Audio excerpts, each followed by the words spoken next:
What if these were the defining moments of our entire lives?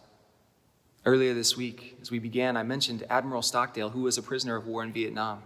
For 8 years, he endured the most inhumane conditions. And he said the reason that he was successful, the reason that he made it out, was because not only that he had the faith, the optimism that he would prevail in the end, that he would be successful, but he also kept in tension at all times that he needed to confront the reality of daily living and be a realist of what he was going through. I kept reading about Admiral Stockdale. He continued to say this.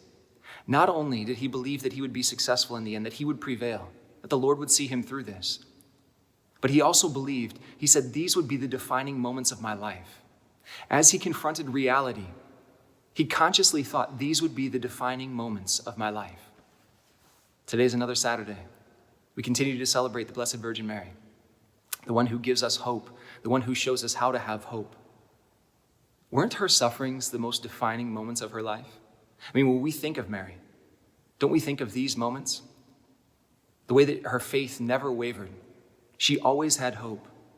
She always believed that God would see her through situations, that she would be successful in the end, that she would come out on top.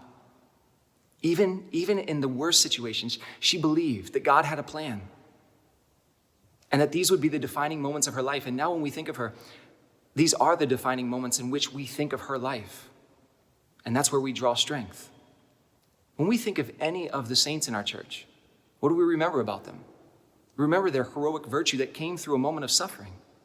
When we think about the greatest conversion stories, even of our friends, our family members, anybody who's given testimony, what makes their story so amazing? It's usually the way that they confronted the reality of their present situation, their circumstances, their suffering, and the way that that defined their life and defined their conversion. That's what makes for a great story. And so we recognize that whether you're dealing with an addiction or whether you're just dealing with quarantine, these might just be the defining moments of our life.